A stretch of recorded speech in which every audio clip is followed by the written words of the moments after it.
नमस्कार, मैं हूं जितेंद्र दीक्षित। हम इस वक्त हैं मुंबई के पास विरार में और नुक्कड़ बहस में आज नुक्कड़ लगा है नाला सोपारा विधानसभा सीट पर। हमारे साथ मौजूद हैं यहां के स्थानीय विधायक क्षितिज ठाकुर, इनके साथ में एमएनएस के प्रशांत खांबे हमारे साथ मौजूद हैं और हमारे साथ शिवसेना के शिरीष चौहान हैं। हम इन तीनों से बात करेंगे। सबसे पहले हम चौहान जी से शुरू करते हैं। आपसे जानना चाहेंगे कि बतौर एक विधायक क्या ये अपनी जिम्मेदारी पर खरे उतरे हैं?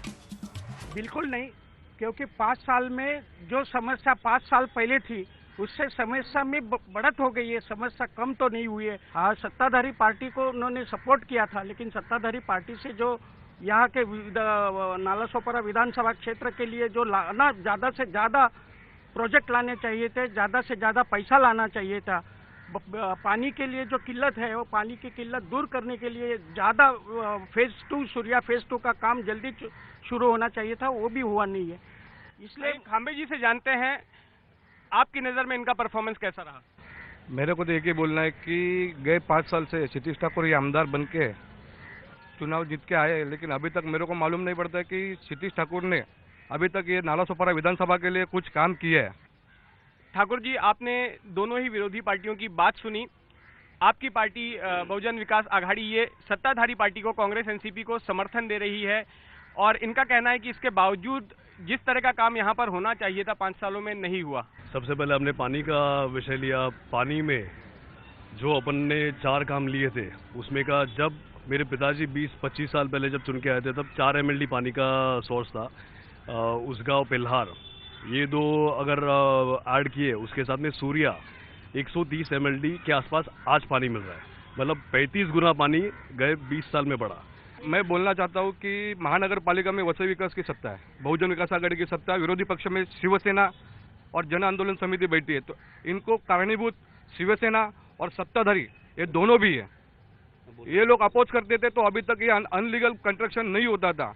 दीक्षित जी, मुझे दो। आप बतौर विपक्ष जो है, एक बड़े विपक्ष के तौर पर आप कामयाब नहीं हुए, ऐसा इनका कहना है। हमने नगर पालिका में जितना इलीगल कंस्ट्रक्शन के खिलाफ बोलना था उतना बोला है और आयुक्त के सामने भी हमने पत्र व्यवहार किया है कि कितने जगह इलीगल कंस्ट्रक्शन बढ़ रहा है। हाईकोर्ट में PIL दाखिल है, कितना वर्तमान पत्र ने उसकी धज्जियां उड़ाई है।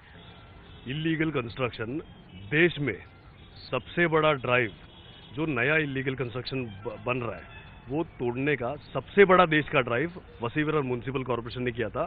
सभी मानेंगे, सभी मानेंगे। एक मिनट नहीं, हम बोलना चाहते हैं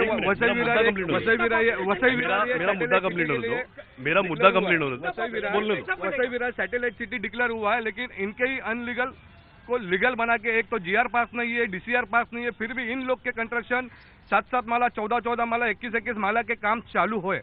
21 माला अभी तो आपने, मैं ओपन चैलेंज देता हूँ, मीडिया के सामने ओपन चैलेंज देता हूँ, इन्होंने बताने का कहाँ पे 21 माले का काम चालू है। आज तोड़ेंगे अपन, आज तोड़ेंगे जरूर सर। इन्होंने आज जरूर बताने का 21 माले का कंस्ट्रक्शन कहाँ पे चालू है, आज अपन तोड़ेंगे। दूसरी बात, मुझे इस बारे में बोलनी है। दूसरी बात, आरोप किया है, आंसर करने दो। इन्होंने मोर्चा निकाला था, गरीब लोगों के घर टूटने नहीं मांगते, ये मत का मैं हूं। इन्होंने मोर्चा निकाला था, इनके नेता वसई के आमदार, इलीगल कंस्ट्रक्शन मत तोड़ो, कार्रवाई अपने चालू की। वापिस आप ही के पार्टी के लोग विरोध में, ये सारा झूठ बात है। कोई भी इलीगल तोड़ने के लिए मोर्चा किसी ने नहीं निकाला, उल्टा तोड़ने की कार्रवाई या तो रोकने की कार्रवाई। जो पहले लोग मकान में रहते हैं उनको बचना चाहिए, क्योंकि इनकी मेहरबानी है। दीक्षित साहब, हमारा कहना यह है, मनसे का कहना यह है कि इलीगल कंस्ट्रक्शन में जो लोग रहने के लिए आए हैं, सामान्य नागरिक है, उनके ऊपर अन्याय नहीं होना चाहिए। मगर जिन्होंने, जो बिल्डरों ने ये इलीगल कंस्ट्रक्शन चालू किया, उनके ऊपर MRDP लगनी चाहिए। जो बिल्डरों ने चालू किया, हम उसके बारे में मेरा मुद्दा रह गया था। पहले मोर्चा निकाला इलीगल कंस्ट्रक्शन मत तोड़ो, बाद में निकाला इलीगल कंस्ट्रक्शन तोड़ो। एक भूमिका शिवसेना ने कंफर्म करनी मांगती है, इनके ही नेता है ना जो वसई के आमदार, एक भूमिका कंफर्म नहीं मांगते। और दूसरी बात, इनके रिलेशन में कितने लोग इलीगल कंस्ट्रक्शन में आरटीआई डालेंगे ये, पहले ही आरटीआई डालेंगे ये, हमारे अगर आरटीआई डालेंगे ये। हम लोग महाराष्ट्र नवनिर्माण महानगर पालिका में वसई तालुका के ओर से हम लोग महानगर पालिका में महानगर पालिका आरटीआई को डालेंगे, निकाला। उसके बाद में वो आरटीआई वापस विड्रॉ क्यों करते हैं? सेटलमेंट हो जाती है क्या?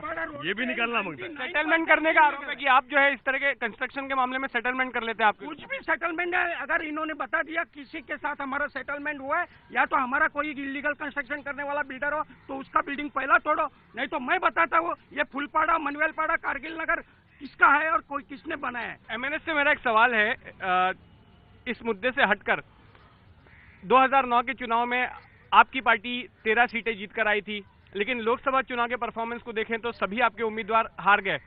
क्या लगता है कि इन चुनाव में इस क्षेत्र में आपका खाता, एमएनएस का खाता इस यहाँ से खुल पाएगा? जरूर सर, लोगों को परिवर्तन चाहिए रहेगा तो हमारा इधर से खाता जरूर खुलेगा। आप इसे एक चुनौती मानते हैं, क्योंकि आमतौर पे ये कहा गया कि एमएनएस ने शिवसेना के जो ट्रेडिशनल वोट हैं उन्हीं को काटा। हाँ, एमएनएस इसके लिए ही खड़ी रहती है कि शिवसेना को हराने के लिए एमएनएस खड़ी हो रही है और उसके लिए जो सत्ताधारी पार्टी है उनको मैनेज करके, और वोट तोड़ने वाली पार्टी ऐसा उनका नहीं हम लोग मराठी वोट नहीं तोड़ रहे हैं, हमारा अस्तित्व हम लोग को निर्माण करना है। ये बात मैं कहना चाहूंगा कि हमारे माननीय राज साहब ठाकरे ने सबसे पहले डिसीजन ले लिया कि हमारे पंतप्रधान के रूप में आप नरेंद्र मोदी जी को वोट करो, बल्कि शिवसेना ने तभी सुषमा स्वराज जी का नाम डिक्लेयर किया था कि इनको पंतप्रधान का उम्मीदवार चुनो करके। वसई में 64 बेडेड हॉस्पिटल महानगर पालिका का ऑलरेडी है, जानकारी क्यों नहीं हो रहा है? ओपनिंग नहीं चालू है, ओपनिंग क्यों नहीं चालू हो रहा? है, 2 साल से ओपनिंग चालू है। नहीं,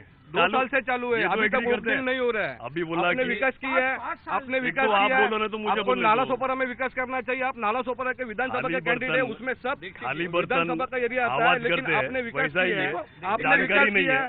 है। जो नाला सोपारा में विकास करना चाहिए था, underground gutter line Nala Sopara Virar में, स्केटिंग पार्क विरार में, तरन तालाब विरार में। खाली बर्तन आवाज ज्यादा करते हैं, इन्फॉर्मेशन बराबर नहीं है। हॉस्पिटल हुआ ही नहीं है महानगर पालिका का, 64 बेडेड हॉस्पिटल ऑलरेडी चालू है, ओपनिंग नहीं हुआ है, चालू है, आरोप ओपनिंग है। क्या चालू है? हमारा आरोप है। आज जा मैं सकते हैं अपन। पूछ रहा हूँ, जी। 5 साल पहले नगर पालिका में वो हॉस्पिटल का काम चालू किया, आज 3 साल से रेडी पड़ा है, उसमें किसको चलाने को देने का विधायक क्यों अभी तक काम विधायक जी का दावा है कि वो शुरू हो चुका है। नहीं हुआ ना, किधर हुआ है? चलो अभी दोनों देखेंगे। विरोधी पार्टियां बोल रही। वो अलग हॉस्पिटल का बोल रहे हैं, मैं वसी हॉस्पिटल 64 बेडेड हॉस्पिटल का बोल रहा हूँ। वो विधानसभा क्षेत्र है, वो दूसरा है। हाँ, मैं बतौर ये नाला बोल रहा सोपारा हूँ, विधानसभा, बोल नाला रहा हूँ, सोपारा विधानसभा की बात बोल कर रहा रहे हूँ हैं हम लोग। नाला सोपारा में यहाँ से आप निकलेंगे, यहाँ से राइट मारो, विरार और नाला सोपारा के बीच में 100 बेडेड हॉस्पिटल ऑलरेडी रेडी हो चुका है। सर एक मिनट, एक चालू मिनट। करो उसको। रिप्लाई देने दो या फिर आप बोलो, मैं सुनता हूँ।